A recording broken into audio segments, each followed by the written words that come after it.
కర్మయోగము. భగవానుడు ఈ విధంగా తెలియజేస్తున్నాడు.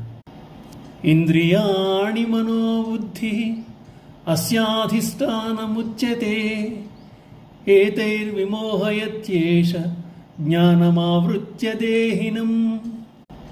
అర్జున, ఇంద్రియములు, మనస్సు, బుద్ధి కామమునకు లేదా కోరికకు నివాస స్థానములు.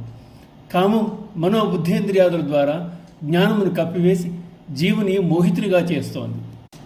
అలా కామము యొక్క స్వరూప స్వభావాలను చెప్పిన భగవానుడు దానిని తొలగించుకోవాలంటే కామం నివాసం ఉండే స్థానాలను తెలుసుకోవాలని అంటున్నాడు.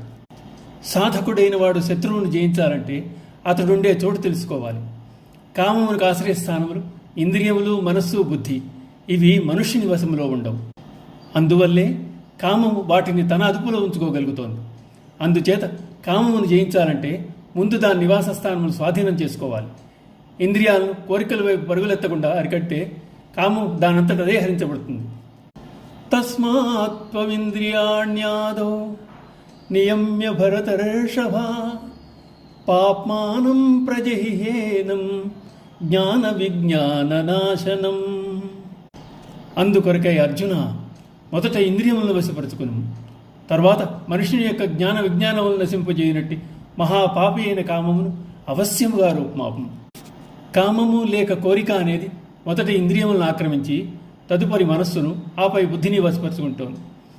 సాధన దశలో సంపాదించుకున్న జ్ఞానము, విజ్ఞానము అనేవి కామం వల్ల మరుగున పడిపోతున్నాయి.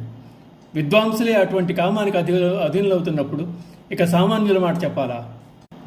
అయినా భయపడవలసిన పని లేదని సాధకుడైన వాడు మొదట ఇంద్రియములను కట్టడి చేసి తదుపరి అభ్యాస వైరాగ్యములచే కామమును నశింపజేయవచ్చునని, ఎందుకంటే జ్ఞాన విజ్ఞానములు సమూలముగా రూపమాపు శక్తి కామమునకు లేదని భగవానుడు తెలియజేస్తున్నాడు. ఓం నమో భగవతే వాసుదేవాయ.